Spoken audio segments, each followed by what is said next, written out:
Hello everybody, my name's Kirsten Hunter. I'm a psychologist of 20 years and I've come along to share some gems of information with everybody about psychology because I'm really frustrated that there's all this knowledge and it's not common knowledge. So here we go. Today I want to talk about affairs. How do you protect yourself from being vulnerable to, be in a position to get into an affair and how to basically navigate that process. So basically, a lot of people fall into affairs because they're not very streetwise, and we can learn these skills. First of all, we are in grave danger of looking around for another person if our relationship is in a bad way. Basically, if we're content in our relationship, we don't look around. If we're not in a good place in our relationship, it's not that we necessarily will look around, it's just that there's a much higher risk of that.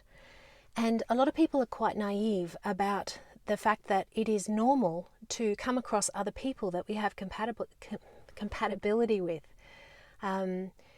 They think, oh, this person's come along and I have this chemistry, so it must mean something. And so they jump into it, particularly if they're in a bad place in their relationship. But the reality is that we go through life and there's going to be different people that we have that connection with. That's just common sense. And you have to be aware of that and you have to navigate that so that you're not just reacting. You're actually able to be a bit proactive. So it's normal to have people that come along that we have this wonderful connection with and we have pheromones with. And the key is to say, I'm not going to go and engage with that. So what happens often is people have someone come along, they're in a bad place in their relationship, and they think, oh my gosh, it must mean something. And obviously, they're looking for their needs to be met elsewhere, which is attention, validation. They're feeling desired from this outside person. That's very intoxicating. And also they're going to dive straight into the honeymoon period with this new person versus the real life situation with their partner that potentially is not in a good place. And so then they go and absent-mindedly invest in this new person. They spend time with this person. They contact this person. They think about this person. And of course, their regard for this person and the excitement and the attachment with this person grows. And we have to really understand that if you're going to go and invest in a third person, that this third party, it's going to grow. Of course it's going to grow. And you are responsible for that. So you're creating a very significant problem, as in a big complication with your first relationship if you go and invest in this third party. So basically, it's in or out, If you're in a relationship and it's not in a good place, prioritize that. Get in and work it through. Get it to a good place. If it's not healthy and it's not working and you've tried, then exit that relationship. Don't just sit there, because you're not doing them any favors, or yourself, or children. By the way, you're giving them a template that's actually how life should be and how relationships should be, and they're living in this family home where their parents don't even like each other. It's quite horrible. So if you have an affair, you're not doing credit to anybody.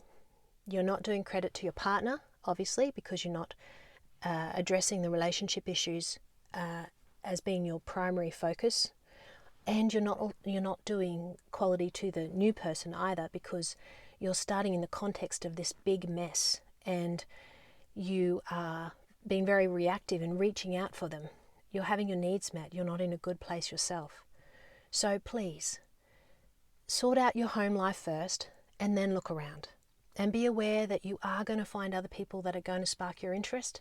That's not profound. That's just life.